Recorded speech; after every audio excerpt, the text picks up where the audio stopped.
Tonight, authorities in Minneapolis say they have finally identified the man they claim incited days of violent protest there after George Floyd was killed. Dubbed the Umbrella Man on social media, he was captured in this viral video breaking windows at this AutoZone, dressed in black, holding an umbrella. In a court filing this week, police identifying him as a white supremacist. Brad Svensson recorded the May 27th incident. It was strange because he was just casually walking through this warlike space. According to court documents, the man also spray painted the words "free expletive for everyone zone" on the business's doors. Not long after, looting and fires began in the area, police say. An officer telling the court, until Umbrella Man, the protests had been relatively peaceful. This individual's sole aim was to incite violence. After a tip, investigators zeroing in on the 32-year-old, police say also a known member of a whites-only motorcycle gang. And David, investigators are working to obtain the man's cell phone location data. At this point, charges have not yet been filed. This story is from a few days ago, how he's been identified, but I wanted to weigh in because as far as I know, this man hasn't been identified by name and he has not been arrested. Many of you guys may remember that video from the very first protest in Minneapolis after George Floyd was murdered by police. That went viral and people thought it was very suspicious, rightly so. There were accusations made that it was potentially a police officer. That ended up not being true. This is the suspect that they've identified.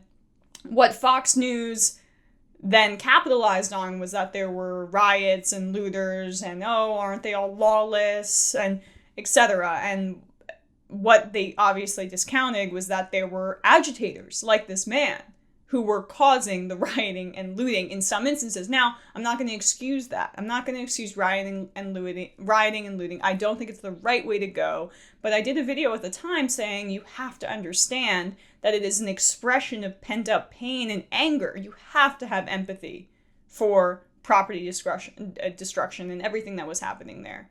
Because that's the language of the unheard. That's people who feel like they can't express their pain in any other way. But then there are also instigators, and he wasn't the only one. This white supremacist that's now being revealed.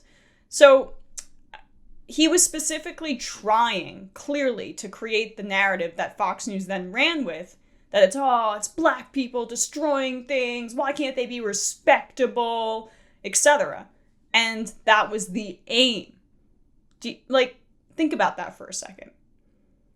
In order to create racial unrest, this white supremacist man instigated riots, and then people say that because of his actions, that's what created riots in this instance, so that others could claim that black people were the rioters when he started it.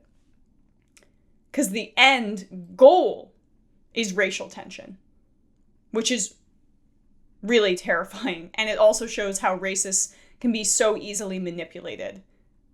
Because as I'm going to read to you, the Washington Post reports, the protests were peaceful until this man started shattering windows of the AutoZone. With an umbrella in his left hand and a hammer in his right, the man in black lobbed his weapon so nonchalantly into an auto parts shop's windows that it surprised many others in Minneapolis marching nearby in a May 27th protest after George Floyd's death.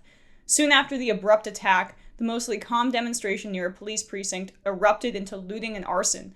The first fire and riots that eventually caused $500 million in damage and left 2 people dead, the Associated Press reported. On Tuesday, Minneapolis police identified him as an affiliate of a white supremacist group that allegedly sought to incite violence, according to a search warrant affidavit filed in the Hennepin County District Court. The 32-year-old man has not been charged. Last week, a tip came in naming Umbrella Man and said he is a member of the Hells Angels, a motorcycle gang made up of mostly white men who ride Harley-Davidson bikes. Erica I. Christensen, a Minneapolis police arson investigator, wrote that Umbrella Man is also a known associate of the Aryan Cowboys, a group described by the Anti-Defamation League as a white supremacist prison gang based mostly out of Minnesota and Kentucky. The news comes amid rising fears of right-wing agitators purposefully stoking violence at protests.